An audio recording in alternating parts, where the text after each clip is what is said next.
my goodness. My friend Pete McRoberts reminded me this morning that I first contacted him about anti-SLAPP legislation in 2018.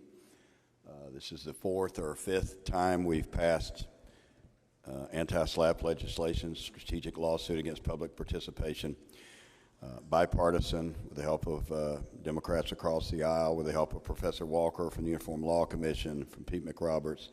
We passed this numerous times, never advanced in the Senate.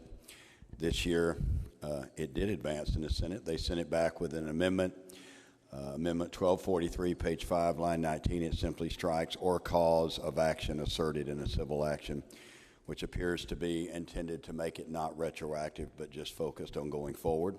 And Professor Walker has advised me that rarely, when anti-SLAPP legislation is passed, is it ever retroactive in the first place.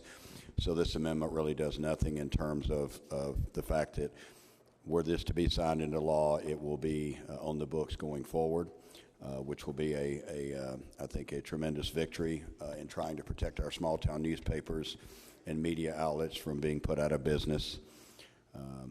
I was just actually corresponding back and forth with Doug Burns this morning from the Carroll newspaper, who spent $140,000 defending himself in court after telling the truth, and he basically lost his newspaper as a result of it. So this is very important legislation, and those conclude my opening remarks. I would urge support of this amendment.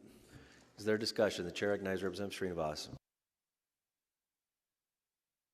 Speaker, I have to say I am very excited that the Senate has finally joined us in this crusade, and we're finally going to be able to send this to the governor's office. This is a great bill that is valuable for protecting freedom of speech, especially for many of our small town journalists. And let's get this done. Thank you. Seeing no further discussion, the chair recognizes Representative Holt for closing remarks on Senate Amendment H1243. Thank you, Mr. Speaker. I'm grateful to the Democrats who I've worked with over the years on this, and my own caucus, to Professor Walker, Pete McRoberts, those who I've worked with.